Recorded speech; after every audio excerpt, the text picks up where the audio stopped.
Good morning, good afternoon, and good evening. Welcome to Impossible Live. If you're joining us today for the first time, welcome. If you're popping in again live or for a replay, I'd love to welcome you back. I really want to thank you also for joining us today for our amazing guest, who I always call Exquisite Eve. And people may wonder about this. We will share more about this story later. But this amazing, stellar professional who spends tremendous amounts of time teaching us, whether it's opening our eyes, opening our minds, and helping us really erase a lot of our fears about visibility. Today, Exquisite Eve is joining us for talking to us about mastering personal branding. And as you're joining us, please let us know where you're joining us from and if there's somebody you'd like an introduction to, and let us know what your services are. And I'm going to let amazing Exquisite Eve introduce herself. And thank you again for joining us. Hello, hello, hello. Pleasure to be here. I'm so excited, Mel, that you invited me here because, well, you are my student, you are my friend, and I always love to work with you because you are super exciting person. And also, you told me that your internet has some issues, so you're going to disappear time to time. So we are going to talk today about very important topic, and this topic is personal branding. We're going to talk about very important part of branding, which a few years ago, before the pandemic, was optional. I was always teaching that you can have either business brand, either product brand, either your personal brand. And when you have options, you can choose either one of these brands or create the brand, which actually combined all three. But that was an old story, and many marketers are still teaching exactly the thing. So, what we're going to learn today, this is something about personal branding which changed in 2020. So at the beginning of 2020, when pandemic started, I was shouting everywhere on every corner that we really need to focus on our personal brand. And the reason for that is that in a time when people were exposed to a serious crisis, a question of the values, the question what is important in life arised. In this situation, people start looking on people behind businesses. They were no longer thinking about buying more or expose that consumerism behavior, though they did at the beginning of the pandemic. But then eventually people start focusing more on things which are truly important. And then, after the situation which happened in Ukraine in 2022, the question of values arose once more again, and we really started to get more about what our personal values, what values we can share with other people, what kind of values actually guide us to different businesses. So this is really important. And thank you, Mel, you get back. Can see. Let's continue with that. I introduced myself and told what we're going to discuss today. That is wonderful, and thank you for always for framing it, and welcome Rochelle, and welcome Shelley. Greetings from Houston. And Shelley helps professional women take control of their financial success. But I'm going to let Eve continue giving us her gems. And if you haven't had a chance also to check out her profile, she's just starting with one of her amazing series with 15 tips, the beginning of tips on our personal branding. So Eve, you take us where we need to go, and Absolutely. I'll, yep. And thank you so much for joining us today. So actually, let's dive deeper into the process, how you can master your personal brand. But first, I want to discuss with you the elephant in the room. So what is the brand? Because still many people have no clue what brand is. Many people mistaken it with marketing, with advertising, with many other aspects. So what brand is? And the simplest definition is, in fact, that brand is an image in your audience's mind. So the truth is, they create this image by themselves. And they base this image on other customers' testimonials, on the information which you share online and offline, and from their personal experience with you or with your product.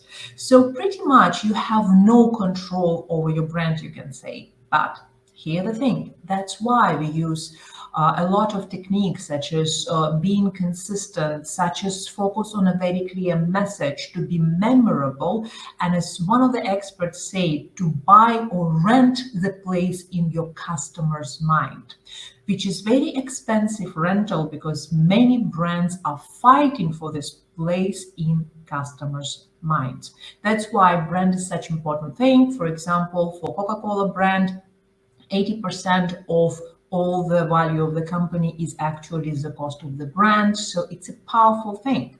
But there is another elephant in the room, which is people say, I did a lot for my business, and this business, like my why, my vision, all the things. But what about me? I'm different. Do I have to create this very same process, or this process is different? How personal branding is actually different from the business branding. And here is an interesting thing. These processes which we use to brand business and processes which we use to create a personal brand are kind of same, but they used completely differently. And here is why. When we have business brand, we create a stable entity, the virtual entity, which is a person, which is a brand personality. The brand personality is a virtual idea behind the big brand, and people build relationships with this brand personality. This brand personality is defined by experts. It's done once, so slightly change in years, but it's done.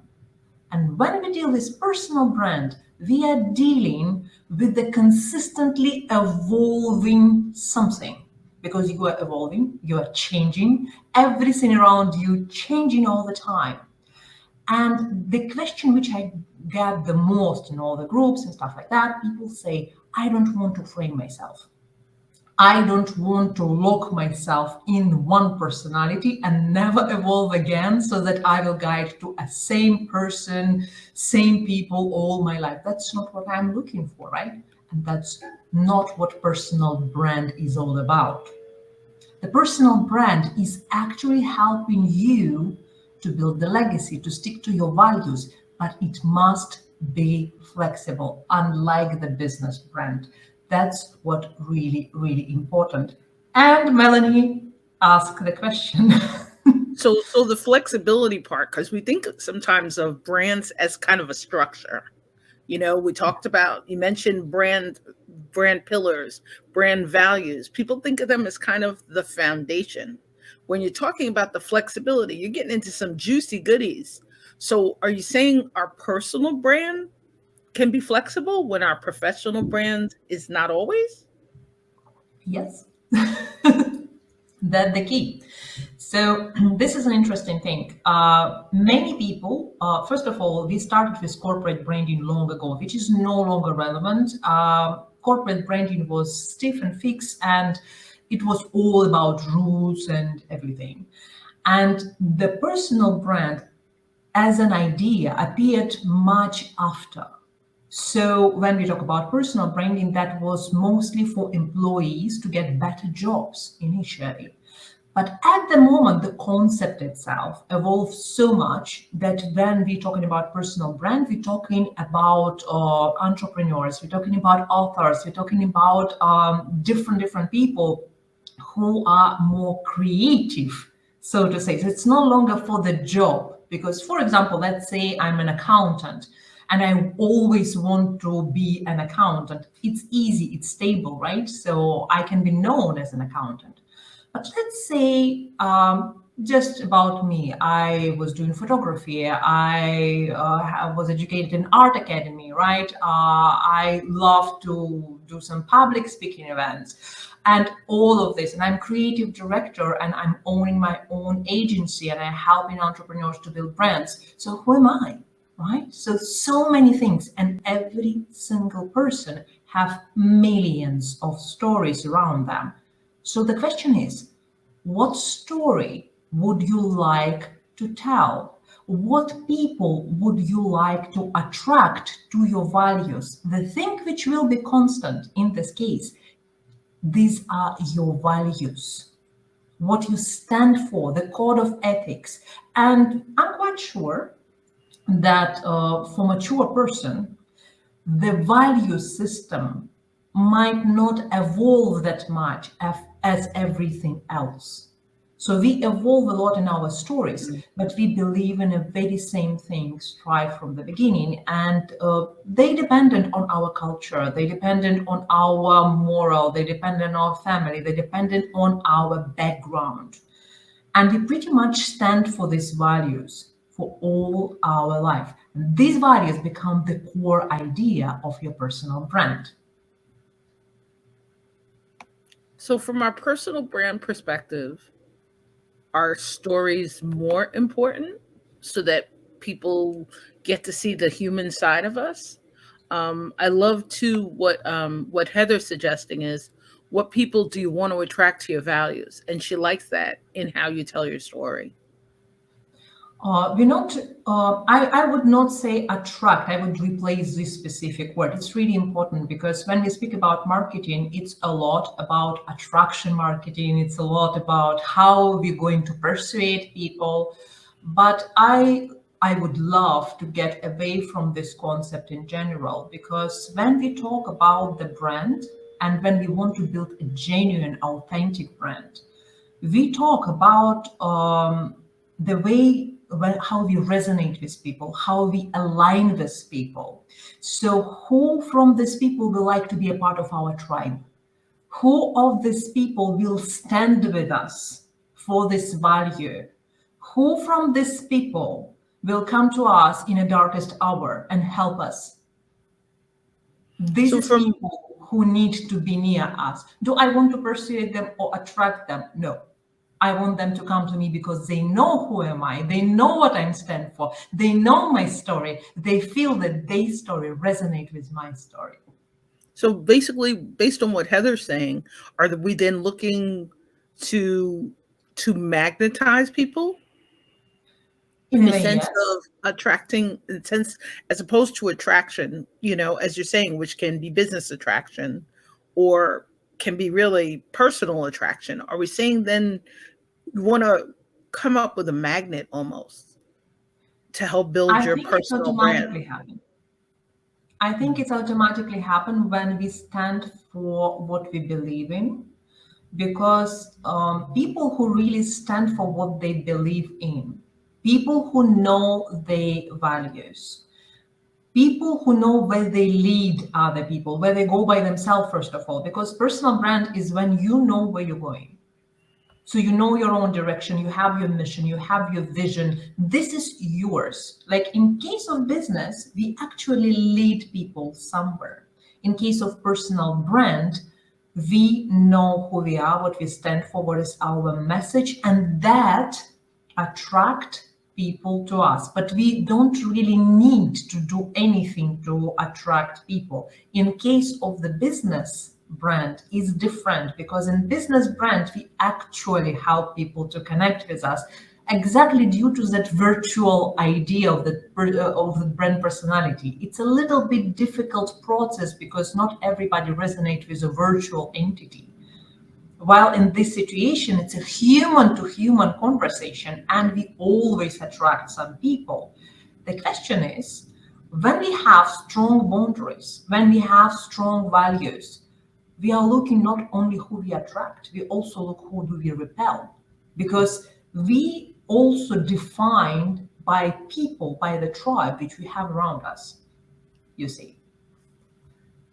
I think it's really cool, and Clarissa's weighing in here, and thanks, Clarissa, for weighing in, especially while you're traveling. So Clarissa's saying, I think what I'm hearing is that it's more than attraction. Attracted is different from resonating with.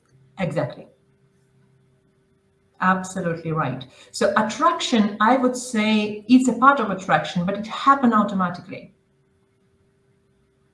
It's magnetizing, as you said, because just when I create my program for personal branding, for example, just to explain you the process, how people work with their personal brand. So first, we start with discovering the goal. So that big question which you put on a screen, why do you want to build the personal brand? That's the biggest question you can ask yourself. Does Why it change? so? Oh, do you think it changes over time too? For some of us? Personal branding changes all the time, consistently. It's just all it's a organized chaos because we are organized chaoses. So it's really, really important to ask this question because personal branding is a certain level of discipline. It's a certain level of the self dedication and dedication to be a leader and to be responsible for your words, for your actions, always walk your talk. So it's a big deal. It's a lifestyle in a way because not This is everybody. really cool. You sound like you're tying it into Thought Leadership, which is one of, Thought It is. Leadership Branding Club, which is one of my favorite places, my top 5 places to hang out on Clubhouse. And I think that's the hard thing, as you're saying, about the walking your talk. Yes. We're not necessarily aware of it. And one of the things Eve and I have been discussing for years, and I really appreciate you, is whether things change as we're doing it when we're meeting someone live or online or a combination. And I think what Eve's saying too about the virtual part is really fascinating. Eve and I have been talking for years about this. I have to thank her because she's one of my genies kind of my beta course, creating connections to scale.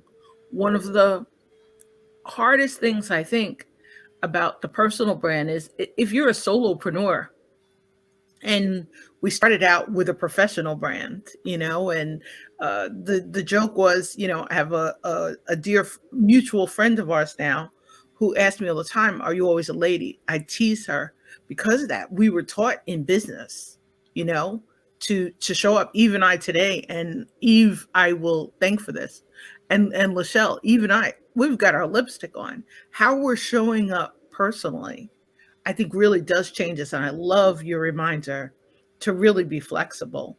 If someone's just getting started, Eve, with the moving from professional branding into business branding, and now you're bringing up personal brand, how do you juggle these?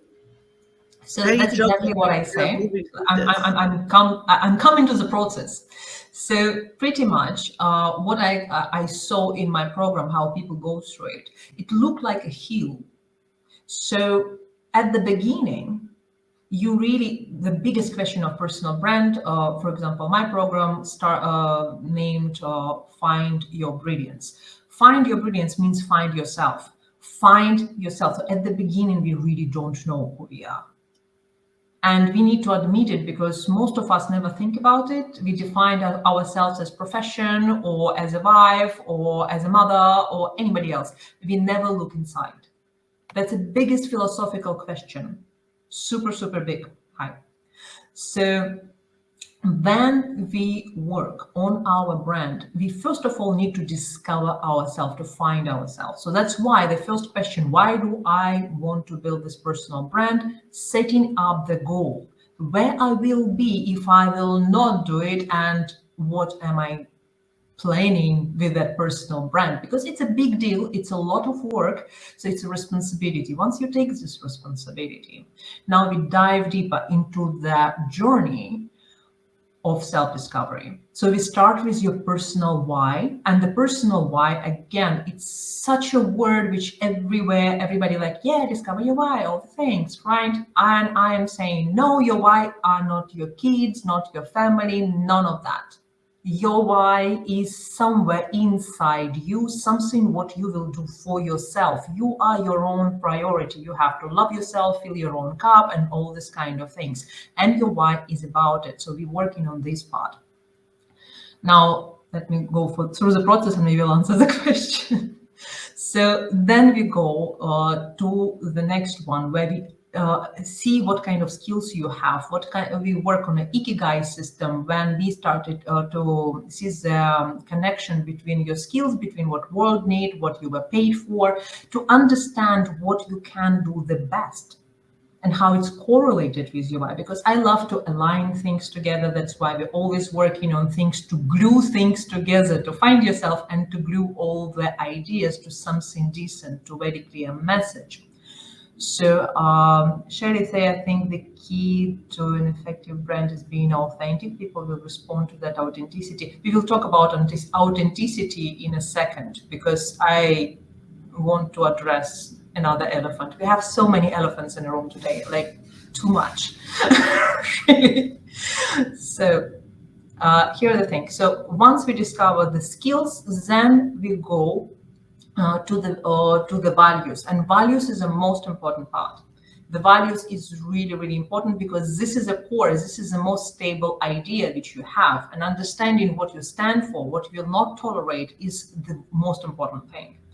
And then we start rising, then we start building our vision for the next 5 years. And once we set the vision, and I saw this transformation in my clients for so many times, it's like the most exciting moment.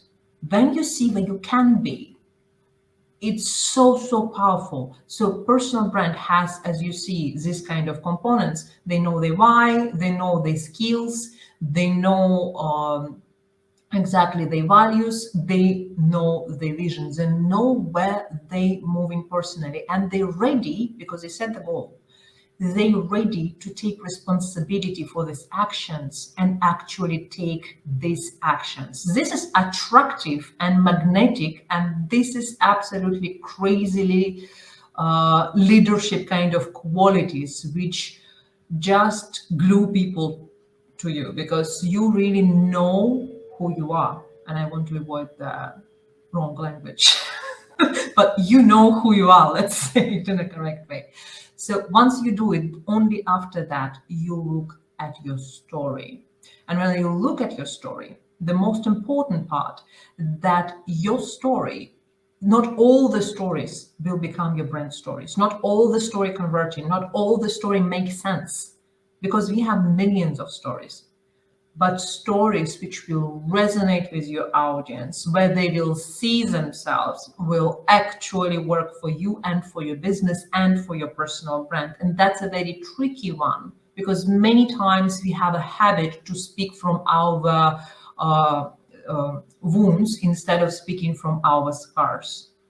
So first of all, we have a pure transformational story, which we already out of. We already get our wisdom and be able to speak without the emotional attachment as a wise people, not as a wounded people with a lot of trauma. That's a huge difference. And when people ask about transformational story, dramatic story, you heard it a lot, right? So be open, be transparent, be what that word I forgot. Shelley used it before. She used the word authentic. No. There is another word, not an authentic. When we are super open and transparent, we are what? Vulnerable? Vulnerable. Yes, another favorite word of every marketer. You know, these what people look at in their life. They look on death, they look on some terrible events, they look on all these kind of things. But truly, a transformational story is a story which resonates with your customers. So it's not necessary such a dramatic and specific event which will make everybody crazy. This is just something where you were in a pain, and then you move through the transformational story and you gain what they want. That's a story which works for your brand. It can be one story or the series of stories, depending on your business and what exactly you do, what your goal. Is this why you This is the suggest story. in the beginning of your 15 steps, Eve, to start with defining your personal brand, to start there? Is that From why? the beginning, the values are the most important thing. So it's like super key. You can totally follow the old story in these 15 steps because there will be a lot of pieces of which you need to find. And I mentioned half of them right now in this journey. So it's a 7 pieces. And then we come to the how you start spreading the word because there are technical things like, for example, you define all these foundational aspects, and there's a lot of details on how you work with that. So in the program, for example, it's 2 months of working on this. So it's a really, really fundamental thing. Sometimes a lot of tears. Sometimes when you face yourself, it's a dramatic event. It's difficult. You know it. You know my programs. Everybody cry. I appreciate that because I wasn't expecting in the process, and I appreciate it because you really create a sanctuary for us to work on our brands and really work on ourselves. And I am honored to say, really, you're gonna laugh. It'll be almost 6 years that we've known each other soon, and bopping around meeting you in Susan McVeigh's amazing group. And what caught me about your messaging from the beginning was the topic of brand clarity. I'd never heard it before. I heard clarity and I heard about branding, but the part about really being clear, I appreciate you because I really do. I know my pillars now, and we'll always say all the time, be visible with Mel is about helping others create safer spaces to emerge. But I'm also now really clear about the fact that it's because we all have fears and anxieties we need to offload or move past to move the challenges. And I love helping solopreneurs and teams do it, so that leaders and founders, they're able to build really effective, dynamic teams that are transformational. I think the hardest part in this is the mastery. We're all works of art that are in process, that whole, life journey, entrepreneurial journey, business journey. It's all in an interesting container. And I love it because Lorna's really reminding us creating safe space is so important. Eve is a master at that. You have a really safe, intimate space within which to do your work so it doesn't feel like homework. Because I think that's the thing too. Branding, when we were kids, this was a country and western thing, and a brand meant, somebody stamping cattle or livestock on a farm. It means so many different things to us. But I think Shelley said it before, and Lorna's saying it when she's talking about the safe spaces. The key to some really we really feel is being authentic. It's showing our core, it's showing our values, it's showing our pillars, and sometimes we're not sure that those are important to others. We're not sure that we're around others who share them. I really appreciate that from doing some deep work with both you and Cheryl who are there. I think the hard part is the where do I begin part, and how do I get started? And for those who are just starting, I really would encourage people check into Eve's amazing, 15 tips. She's just starting it as a series. But Eve, will you maybe come back so that we can continue this conversation? Because I feel like, as you would say, we're just getting started, and it is a reminder. I really didn't have a definition of personal branding until we met. I never thought, and we've talked about this a long time. Mel had some implicit trust issues. I wasn't necessarily, the introvert wasn't sharing her stories. The trained ambivert has learned to, so that we can help more people. And they realize that we're all imperfect humans just trying to make it a better world to live, most of us. And I am delighted and honored that you are joining us today to talk about mastering personal branding. Eve, what's one gem that you want to leave us with? I know you got lots of goodies. You got a very sexy website and you've got a dazzling YouTube channel. And I know you'll have more goodies coming out this summer that we can help you share. But what's one gem you want to leave us with? And I thank Lorna for mentioning it again about personal branding now creates connections with audience. It's so different from corporate. Yeah. Personal branding actually create connection between you and people, and the corporate branding create between business and people. So that's a huge difference. It's a human to human conversations which are real.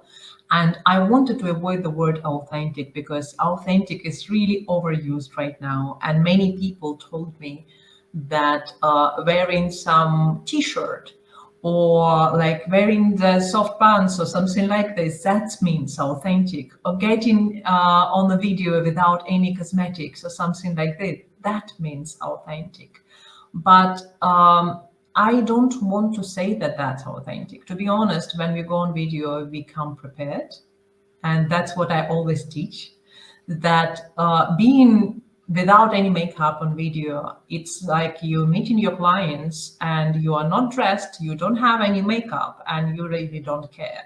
So it's not authentic, it's unprepared. So that's Hey, my hey! personal opinion.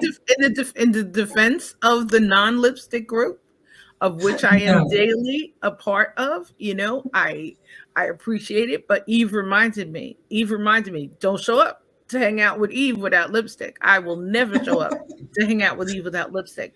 In the it's not defense really of the about lip, lipstick. It's not really about lipstick. It's really about being prepared and being prepared to a conversation. So for some clients, for some communities, being in totally non-lipstick and like t-shirt kind of situation is normal, because if you deliver the information to moms or to staying in home people or something like this, they will resonate with that. So we're thinking about the resonance, we're thinking about alignment.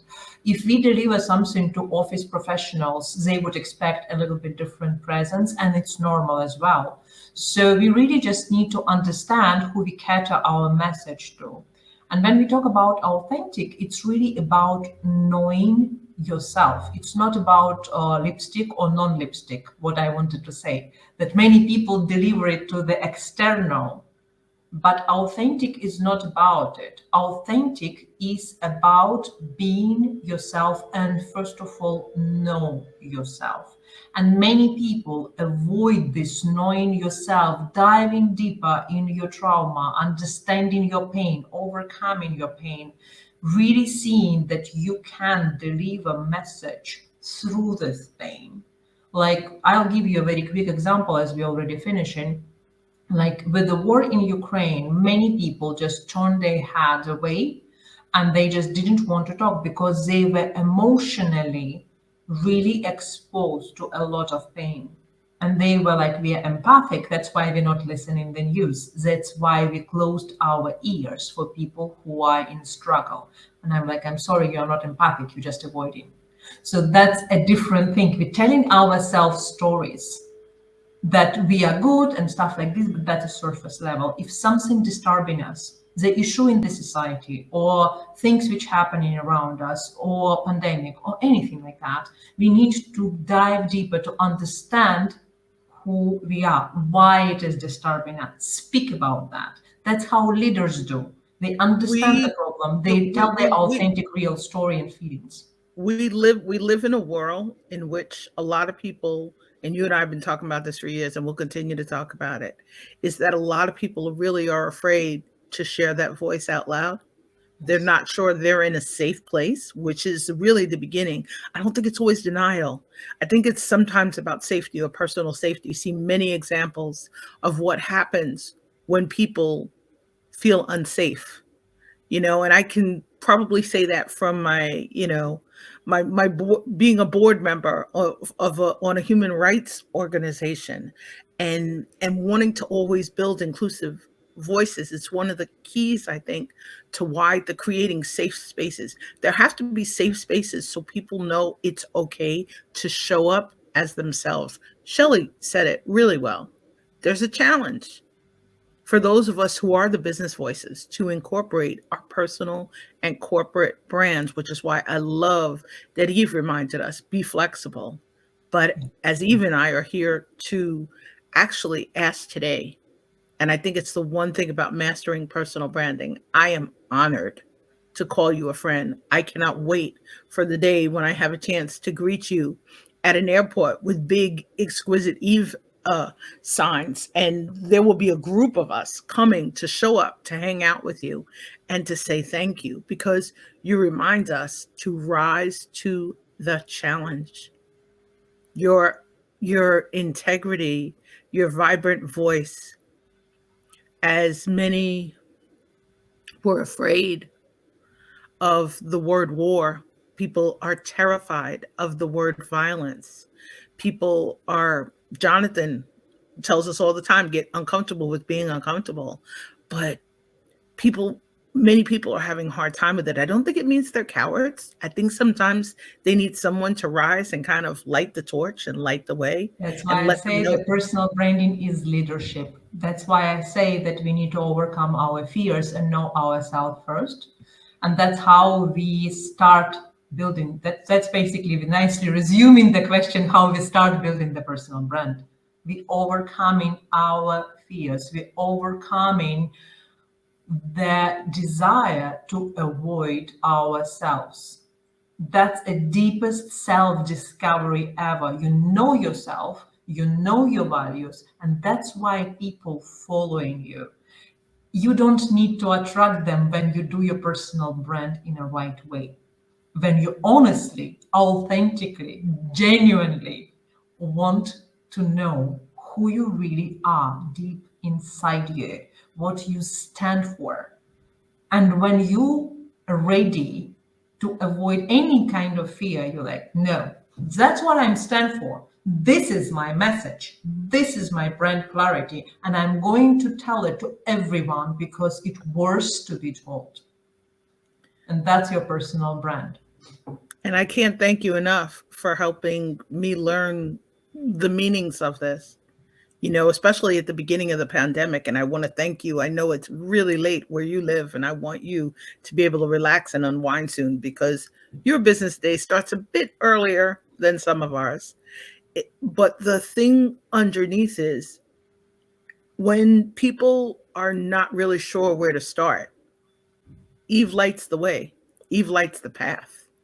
And I think one of the things I really appreciate behind the clarity, behind the transparency, is many of us who feel vulnerable and don't feel safe, we don't show up until somebody teaches us that we can trust them and we really can see them. And thanks again, Heather, for welcome back. And thank you for sharing. Eve, you're gonna have to come back. We're gonna have to continue this. And we always continue this discussion. I appreciate you, I value you, I trust you. I am very grateful at the moment you are safe. I am praying for your amazing family Thank you. every single day. And I just want to thank you for joining us today and for just popping up and reminding us leadership's underneath it. So if you don't have a definition, need to work on one, not sure you're yet a leader yet, hey, raise your hand. Somebody else will raise their hand with you. And don't be afraid to share your wonderful, beautiful voices. And thank you again, Eve, for joining us for I'm Possible Live. I cannot thank you enough. And for those who have not had the pleasure of meeting Eve yet, follow her on LinkedIn, follow her on YouTube, stay alert for her gems. They're also on Instagram. She's on Pinterest. She is everywhere. But thank you, beautiful Eve. And everybody else, stay safe, stay well, stay inspired, stay in touch. Thank you again for joining us and have a magnificent, magnificent day. Thank you. Thank Bye. you. Take care.